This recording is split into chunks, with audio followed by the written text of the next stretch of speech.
yajyaga ahagurukira gutera igihugu cya Isiraheli. Imana itugire neza cyane. Urumva aha Zakariya yerekwa amahembe. Aya mahembe ndayakubwira bantu mukunda ijambo ry'Imana, ndayakubwira amahembe harimo Egiputa, harimo Siriya, nkurikire, harimo Babuloni, mu nkurikire tugenda, hakabaho n'ikindi gihugu cy'Abakaludaya. Babuloni nayo ikabirimo, hakaba n'igihugu cya kane cy'Ubugiriki. Imbaraga rukozi z'Imana muri make ni imbaraga zikora, ni imbaraga zikora zigakorera abantu, ariko ari imbaraga z'Imana zikorera muri twebwe. Niyo mpamvu izo mbaraga z'umwuka wera ziduhishurira ibyenda kubaho, zikaduhishurira ibihari, zikaduhishurira ibizatuzaho, zikaduhishurira aho twenda kujya. Ni ukuvuga ngo niyo mpamvu Yesu yavuze ngo icyaba cyiza nuko ngenda, kuko nintagenda umwuka wera ntazaza aho muri. Twabonye ibintu bitandukanye, ibintu binyuranye, ibintu byinshi bisobanura ijambo ry'Imana. Twabonye gukorana n'Imana, twakanye ibiganiro n'umukozi w'Imana Sirasi, ariko uyu munsi ntabwo bashije kuboneka kuko nahisemo ko rijya mbaganiriza. We tuzakomezanya ku wundi munsi ukurikira. Ngiro mbasuhuze mwese aho muherereye hirya no hino, ariko murabizi muri gahunda njya nkunda kugira karitsiye imwe mvuga hano i Kigali, nkayivuga cyane ko ngira karitsiye ebyiri nkunda kuvuga, imwe y'i Kigali n'indi yo mu cyaro. Rero uyu munsi wa none ngiye kuvuga ngo ndababwira karitsiye imwe yitwa Mugahenerezo. Ntabwo muhaza, ariko ni Butare umanutse kuri prison urimo ugenda werekeza za Gikongoro, bita ngo ni Mugahenerezo. Ndabashuhuje mwese ni Nyanza ruguru, hanyuma ni Kigali. Reka nsuhuza n'abandi n'indi karitsiye ngiye kubabwira. Nsuhuje abantu bo mu Cyumbati mwese, Imana ibahe umugisha. Hanyuma abanyonzi kugira umugisha w'Imana, abashoferi, abamotari, kandi twongere twibuke n'abashomeri mwese muryamye zino saha. Unkurikiranye icyo kiganiro uryamye wabuze iyo ujya, birumvikana ukinkurikiranye urimo uranyumva, ariko unyumva uryamye, kandi aya masaha urimo unyumvamo ntiwagombye kuba uryamye uri ku kazi, ariko si ku bwawe, si we nawe bikora, n'abakabonye si ingufu zabo. Niyo mpamvu tugiye kuganira ngo imbaraga z'umwuka wera mu gukora ibitangaza, imbaraga z'umwuka wera mu kurema, imbaraga z'umwuka wera mu kubaka ibintu bikomeye, imbaraga z'umwuka wera mu gushyigikira no gukora no kurema no kubaka no gusenya no guhagurutsa no gushyira imbaga aho bikwiriye. Rero ntugire impungenge, ushobora kuba unyumva uyu munsi urwaye, ariko siko bizahora. Ushobora kuba ukurikirana ubwabera ministries uryamye kandi ari amasaha y'akazi, humura siko ubushomeri buzahoraho. Ushobora kuba unkurikirana ufite ikindi kibazo runaka, urimo ugifunze se cyangwa urahandi uherereye, ibyo urimo ukora, ufite akababaro, ufite agahinda, ufite umuntu ugutoteza, ariko nivuga ngo tugiye kureba icyo twita imbaraga z'umwuka wera mu gukora ibitangaza, mu kurema no mu guhagurutsa no mu gushyigikira, no kugira ngo Imana irusheho kugendana nawe. Ni amagambo ushaka ko tuganira. Ushobora kuba unkurikirana uyu munsi urwaye uburozi, ntabwo ariko bizahora. Ushobora kuba unkurikirana uyu munsi wakuyemo inda, ntabwo ariko bizahora. Ushobora kuba unkurikirana uyu munsi wagize ibyago, siko bizahora. Turagira ngo tuganire imbaraga z'umwuka wera mu gikorwa cya muntu n'Imana, noneho tukiganireho, utekereze, wibaze ko burya mubwiza ukuri si kubw'amaboko, si kubw'imbaraga zawe, ahubwo uvuga ngo umwuka wera ni urema, ni ukora, ni ushyigikira, kandi umwuka ni wubaka. Burya mubwiza ukuri umwuka atumenyesha byose, atubwira byose, aturinda hose, aduha amakuru y'ubwami bw'Imana, akadutanga n'amakuru yacu bwite, nk'uko Paulo yandikiye abikavuga ngo umwuka Abaroma avuga ngo umwuka ajya tuvuga ngo abadata.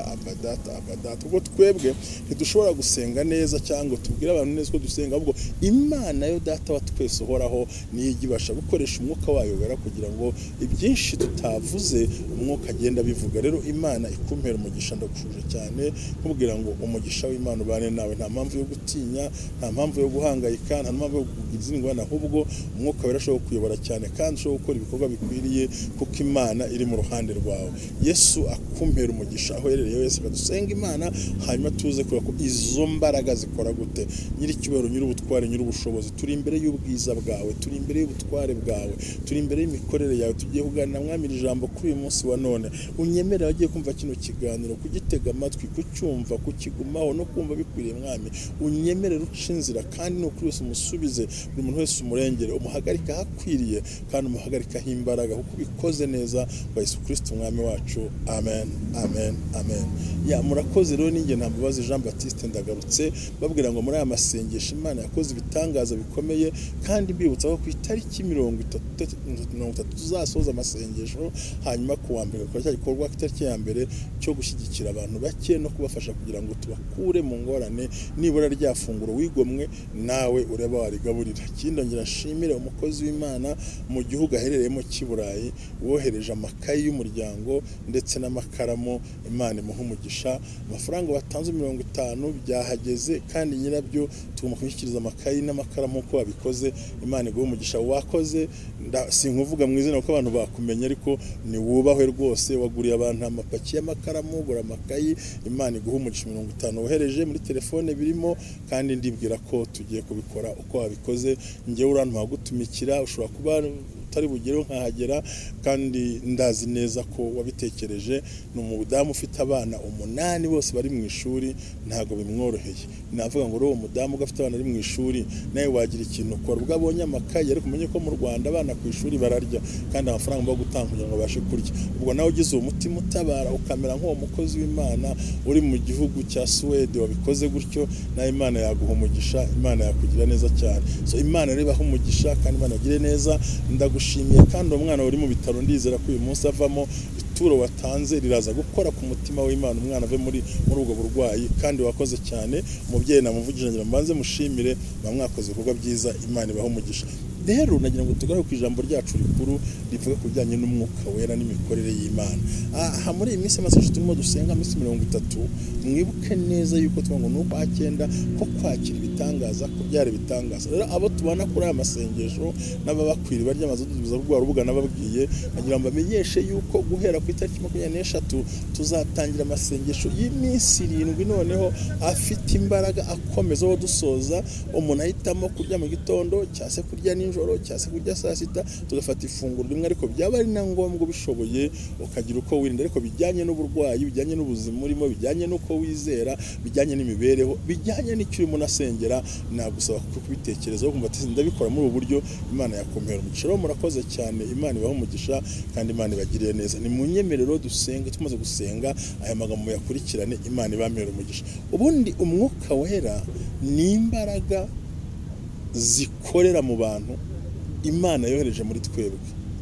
Mu Kinyarwanda kisa nkaho kigoranye kumvikana, bavuga ko umwuka wera ari imbaraga rukozi z'Imana. Muri make ni imbaraga zikora, ni imbaraga zikora zigakorera abantu, ariko ari imbaraga z'Imana zikorera muri twebwe. Niyo mpamvu izo mbaraga z'umwuka wera ziduhishurira ibyenda kubaho, zikaduhishurira ibihari, zikaduhishurira ibizatuzaho, zikaduhishurira aho twenda kujya. Ni ukuvuga ngo niyo mpamvu Yesu yavuze ngo icyaba cyiza nuko ngenda, kuko nintagenda umwuka wera ntazaza aho muri, ariko ningenda azaza, azenda ku bya Data abibabwire. Kandi nibyo ntababwiye, umwuka wera azabibabwira. Yesu avuga ijambo rikomeye ati, dore ndabasize nk'amasega, basize nk'intama hagati y'amasega aryana, ariko muzagira ubwenge mwirinde. Ariko aravuga ati ntago mwabishobora, ahubwo nzaboherereza umufasha wo kubana namwe ibihe byose, ari wo mwuka wera uva ku Mana. So rero umwuka wera ku busobanuro ni uvuga ngo umwuka wera asobanura iki? Ni imbaraga zikora z'Imana, zikorera mu bantu, zikoresha abantu, zirinda abantu, zishyigikira abantu, zizana abantu. Ko Yesu aravuze ngo ni ukuri, ngo ni uko mwuka naza azabemeza bisi. Nuvuga ngo umwuka niwe wemeza abantu, we nta muntu wakwemeza, nta nicyo wakora ngo umwemeze, nta nicyo wakora ngo uzemeza abantu, ahubwo umwuka wera w'Imana niwe wonyine ubwawo gusa, wonyine ushobora kukwemeza abantu, kwemeza n'abandi bantu. Rero Imana ikumpere umugisha wo kurikiye kuri aya magambo, tubyite ngo umwuka wera ni imbaraga rukozi, ni imbaraga mukozi, cyangwa se ni umukozi w'imbaraga ukorera muri twebwe, akorera Imana, afite amakuru avanye ku Mana, akagira n'ayakuye iwacu, akayashyira Imana, andi akayashyira mu buhanuzi, ayandi akayashyira mu iyerekwa, ayandi akayashyira mu nzozi za nijoro, ku buryo noneho andi kaza mu bwenge Imana amagambo iduhereza.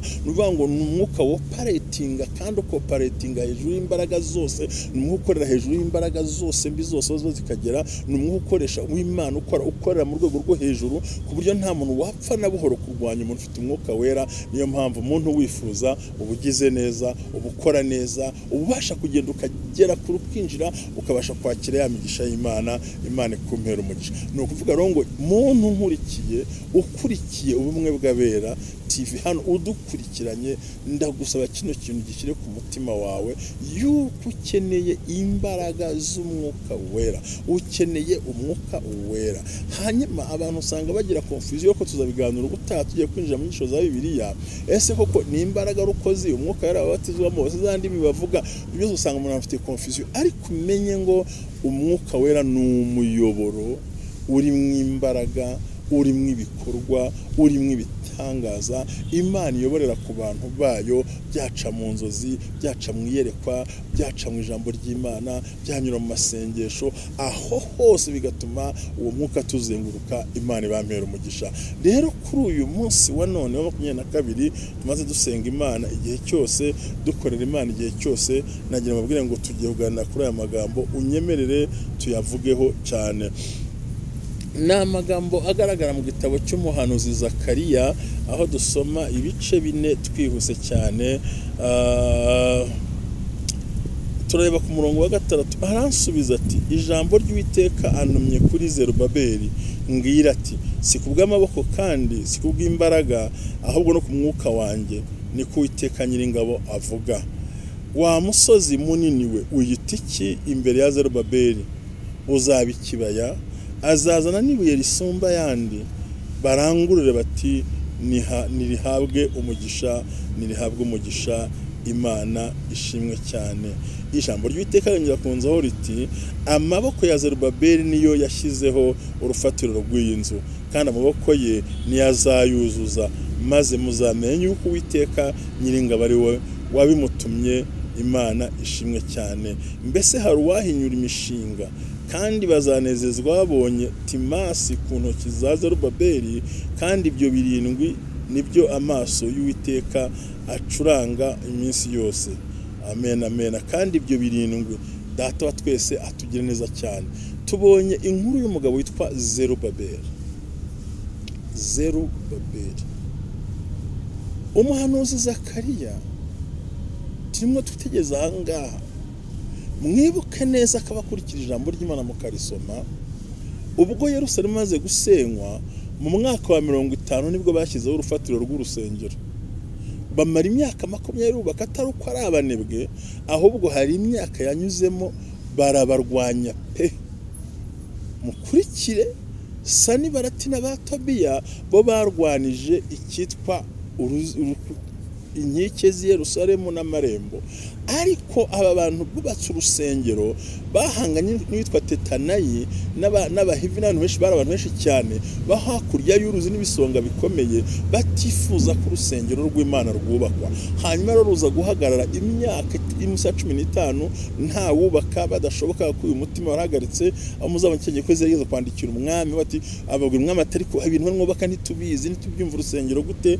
Bandikira umwami Kuro, Dariyo ko umwami Kuro ntiyaragihari, maze aravuga ati, asomye ngasanga mu bitabo handitse ko bagomba kubaka urusengero rw'Imana. Rero baradeha. Ikindi ukwiye kumenya nuko buri gihe mu gihe cya kera insengero ntizubakwaga n'abantu basanzwe b'abapasiteri cyangwa abatambyi, oya, zari inshingano z'umuyobozi w'igihugu, zari inshingano z'umuyobozi w'intara mu kubaka urusengero rw'Imana i Yerusalemu. Aho muhumve neza ni Yerusalemu, ko Dawidi niwe watumye ashaka kurwubaka, rwubakwa na Salomo. Ruvuga ngo mu nshingano z'ubwami ko bakaga amazu yabo, ni nako batikizaga inzu y'Imana. Rero Zerubabeli nka guverineri, mu nkurikire, Zerubabeli ntabwo yari umuhanuzi, Zerubabeli yari guverineri w'intara ya Yerusalemu.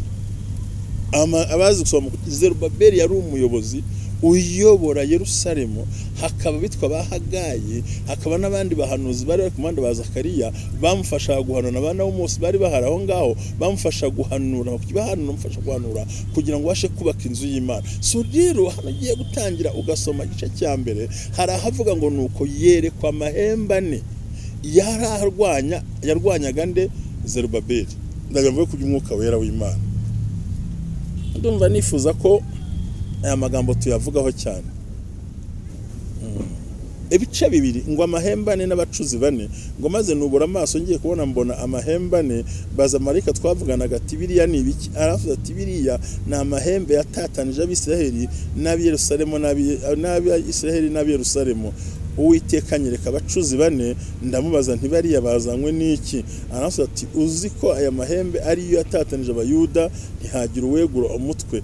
None rero bariya bazanywe no kuyirukana no kuyakubita hasi amahembe y'amahanga yajyaga ahagurukira gutera igihugu cya Isiraheli. Imana itugire neza cyane. Urumva aha Zakariya yerekwa amahembe ane. Aya mahembe ane ndayakubwira bantu mukunda ijambo ry'Imana, ndayakubwira. Amahembe ane harimo Egiputa, harimo Siriya, nkurikire, harimo Babuloni, mu nkurikire tugenda, hakabaho n'ikindi gihugu cy'Abakarudaya. Babuloni nayo ikabirimo, hakaba igihugu cya kane cy'Ubugiriki. Nuvuga ngo aya mahembe ane niyo hagiye atatiye ku gisigo rutaraza icyo gihe, ubwo n'Abakarudaya n'Abanyegiputa ndetse n'Abashuri. Nibyo rwose, n'Abanyegiputa, Abashuri, Abasiriya ndetse n'Abakarudaya. Niyo mahembe ane yahoraga ajomba mu mbavu agatatanya abisiraheli. Ngo ariko arangije ngo abona abacuzi bane. Nuvuga ngo buri hembe ryose ryari rifite umucuzi waryo ugiye kuricura akarikuraho kugira ngo ahagare gutatanya. Rero ayo mahembe ane ngiye kuyakubwira ni umwuka wera, ni Zerubabeli, ni Hagayi ndetse ni Zakariya ndetse n'undi muntu wundi wakoraga umuhanuzi wari kumwe nabo. Nivuze Hagayi, noneho umuntu yari ahari, bari abahanuzi bane bagomba gukora. Ariko noneho ibyo byose ugasanga abahanuzi abami batatu, harimo Zerubabeli, harimo Hagayi ndetse harimo na Zakariya, ntibashoboraga ubwabo kugira ikintu bakora kugira ngo bahindure kuri ayo mahembe, ahubwo hariho umwuka wera. Ariyo mpamvu Imana yasanze umugabo umwe witwa Zerubabeli, ntago yanamuvuzeho, ngo ahubwo Imana ivuga ijambo rikomeye. Iravuga ngo wa musozi we wiyita iki? Umusozi muremure munini wiyita iki imbere y'umugaragu wanjye Zerubabeli? Wiyita iki? Wibona gute? Uri iki? Urakora iki? Wireshya ute? Ungana gute? Aramubwira ngo si kubw'amaboko yiwe, si kubw'imbaraga ziwe, si kubw'amashuri yiwe, si kubw'ubutware bwiwe, ngo ahubwo ni kubw'imbaraga z'Imana n'umwuka wera bizafata wa musozi ugahinduka ikibaya. Bisobanura yuko abo bahanuzi bari bareragiye guverineri n'umwuka wera bari bahagurukiye guconga ariya mahembe yose agashiraho, maze hakaboneka amahoro. Reka twigarukiye tugiye gusoza rino jambo kubankurikiye, mwebwe abakozi b'Imana turi kumwe, mwebwe turimo tugendana. Si kubw'amaboko, nawe ufite ihembe ryakubujije amahoro. Shobora kuba ari indwara, ari ubukene, ari inzara, ari inshuti batagukunda, bakwanga, intambara zose zo gucamo. Hari amahembe yagutatanije, atatanya abawe, atatanya ibyabo, atatanya gukora. Uburahucu, urahunyura, uragerageza biranga, urahaguruka birakunanira, urakora ushyiraho imbaraga biranga, kubera ko hari amahembe ane yaguhagurukiye arakujomba imbavu, gutatanya n'abawe n'inshuti n'abavandimwe, aguhagurukira gosha duruwata, kujya imbere aragutesha, inyuma aragutesha, akubuza icyerekezo, uranufata, ukorera,